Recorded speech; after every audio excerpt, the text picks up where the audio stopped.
విశ్వామిత్రుని మాటలో వశిష్ఠుని జోక్యం. రాజా, ఆ రాక్షసులిరువురును రావణుచే ప్రేరేపింపబడి నా యజ్ఞములకు విఘ్నములు సృష్టించుతున్నారు. వారి పేర్లు సుబాహు, మారీచులు.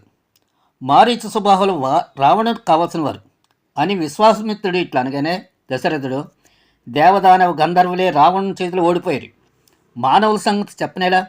కనుక బ్రహ్మర్షి, నా పుత్రుని నీకు ఇచ్చి పంపజాలను. నేను నా మిత్రులతో కలిసి వారిద్దరిలో ఏ ఒకరిపైన నేను ఉత్తమ చేయదును అని దశరథుడు పలకగా విశ్వామిత్ర మహర్షి కోపించి, మొదట నా పని చేసి పెట్టేదాన్ని పలికి ఇప్పుడు కాదనుచుంటివి. ప్రతిజ్ఞను విడిచిపెట్టడం మీ వంశమునకు తగినది కాదు. ఇదియే మీ నిత్యమైన చో నేను వచ్చిన దారిని పోయేదను. అసత్య ప్రతిజ్ఞతో నీవు సుఖంగా నుండుము అని పలికినం. అతని కోపంకు భూమి కంపించను, దేవతలు కూడా భయపడరు.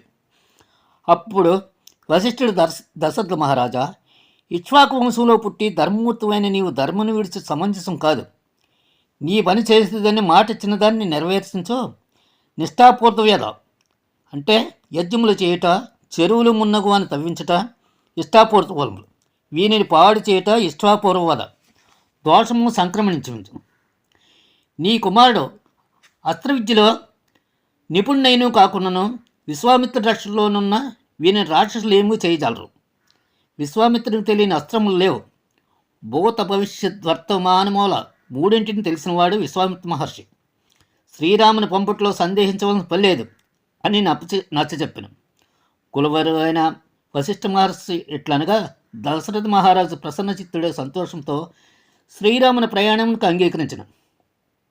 శ్రీరామునితో పాటు లక్ష్మణుడు కూడా పంపిన.